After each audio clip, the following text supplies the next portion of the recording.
Assalamualaikum warahmatullahi wabarakatuh.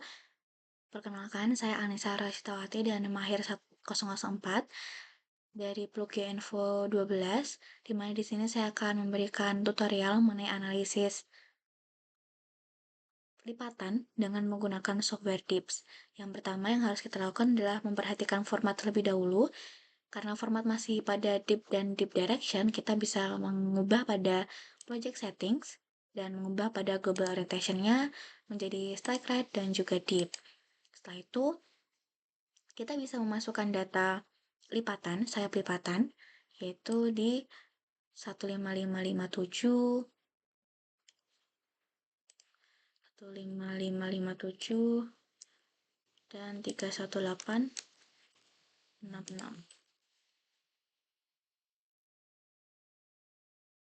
Jika sudah, kita bisa melihat konturnya dengan mengklik pada kontur preset, seperti itu. Lalu kita bisa mulai mencari apakah ini yang sayap lipatan 1 atau mungkin ini yang sayap lipatan 2, seperti itu. Dengan cara kita bisa mengklik add user plane dan kita letakkan di sini. Karena ini di 155 dan 57 berarti dia adalah SL1. Karena tadi kan diketahui bahwa sayap lipatan itu sendiri itu ada dua, yang dimana pada sayap 1 itu di 15557 dan sayap 2 itu di 318. Seperti itu. Lalu kita bisa klik satu lagi di sini. Seperti itu. Ini di SL2. Jika sudah, untuk mempermudah, kita bisa mengoverlay standard kita dan mengklik yang ekuatorial seperti itu. Lalu kita bisa melihat nih di sini apakah ada perpotongan dari SL1 dan SL2. Jika ada, kita bisa membuat add user plan kembali dan kita bisa mengklik di tepat di tengah-tengahnya seperti ini. Kita beri nama dia BB atau bidang bantu. Seperti itu. Kita harus memperhatikan dimana di sini kan ada si tracknya 55 bidang bantunya. Itu kita pergunakan untuk kita bisa mengetahui yang namanya ataupun juga menyesuaikan standar kita. Dimana ini kan memang standar kita kan masih lurus seperti ini ya. Kita bisa menyesuaikan standar kita dengan mengcustom standar kita untuk mempermudah kita dalam memplot si sigma. Nanti kan 55, kita klik OK. Jika sudah seperti itu, kita bisa sebentar. Kita bisa membuat si sigma-sigma yang ada, di mana untuk perpotongan antara si SL1 dan SL2 di sebelah sini itu adalah sigma 3.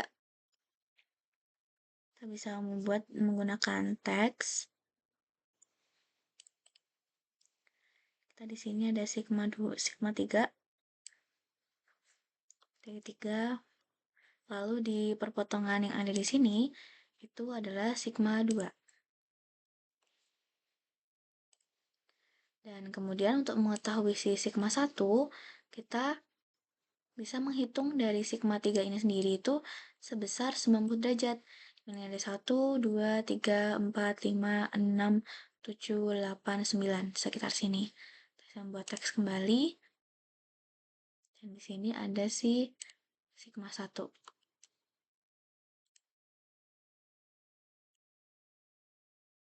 Setelah itu, kita bisa membuat si hinge surface dan juga hinge line-nya. Dimana untuk hinge surface-nya sendiri itu adalah perpotongan dari si sigma 2 dengan sigma 3. Kita bisa membuat planes-nya itu menggunakan add user plane, lalu kita memposisikan hingga si garis ini sendiri itu berada di tepat tengah-tengah antara sigma 3 dan sigma 2 ini sendiri, seperti ini.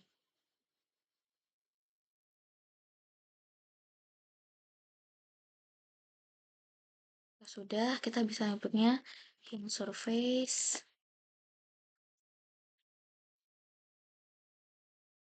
Lalu untuk hinge line itu sendiri itu dari pusat perpotongan dengan si ini hinge line. Sorry, maksud saya adalah hinge surface seperti itu. Bisa membuat garis dari sini, tarik ke sini.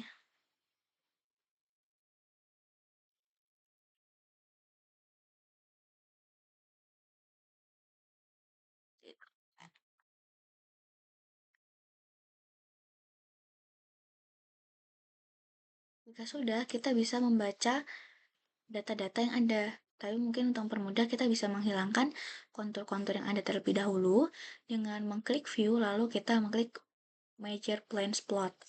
Kemudian untuk di sini kita bisa mengklik ini text box. Lalu kita bisa menulis apa saja yang kita baca. T1, lalu ada T2, T3, ada BS, BB maksud saya, lalu ada seeing surface, hinge line, seperti itu, dan juga penamaan. Yang pertama, untuk membaca sigma 1, sigma 2, sigma 3, itu kita bisa mengubah dari yang awalnya strike right, tadi data format yang kita buat, strike right, menjadi trend dan juga plunge.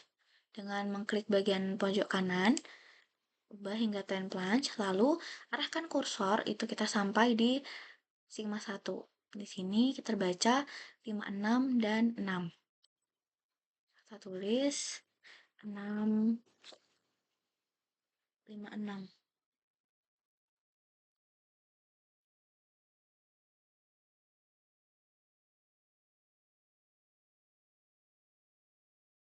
Lalu setelah itu kita bisa membaca kembali pada sigma 2 dengan mengarahkan di sini yang terbaca di 324 dan 15. Kita bisa klik 15 dan N324. Lalu untuk sigma 3 kita juga lakukan hal yang sama di sini, yaitu 160 dan 74. 160. Yes. Untuk hinge surface-nya kita bisa membaca dari data yang ada di sini. Tapi sebelum itu kita ubah dulu ke deep dan deep direction. Yaitu ini ada di 235, 235 dan 86. Kita bisa klik di sini, lalu kita bisa menuliskan pada hinge surface-nya itu ada di 235 dan 86. Lalu untuk membaca hinge line atau yang panjang ini, kita bisa mengubah kembali pada formatnya menjadi trend plunge karena masih berupa data garis. Kita baca di mana ini tuh kita mendapatkan 325 dan 15.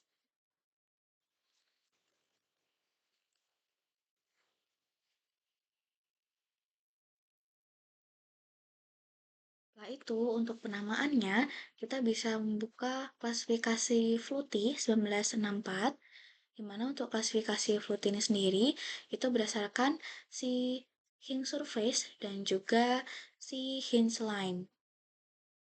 Baik, pada di sini itu kita akan menemukan si bagian deep hinge surface dan juga plunge pada hinge line, di mana untuk deep hinge surface itu sendiri, kita mengetahui bahwa dia itu berada di 86, di mana untuk 86 itu menyatakan bahwa dia itu berada di subvertikal dengan nama upright fault.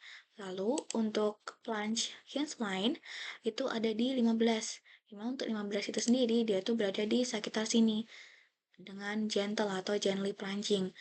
Berarti untuk namanya itu adalah upright gently plunging fault. Mungkin sekian pemaparan dari saya mengenai analisis lipatan. Jika terdapat kesalahan, mohon maaf. Wassalamualaikum warahmatullahi wabarakatuh.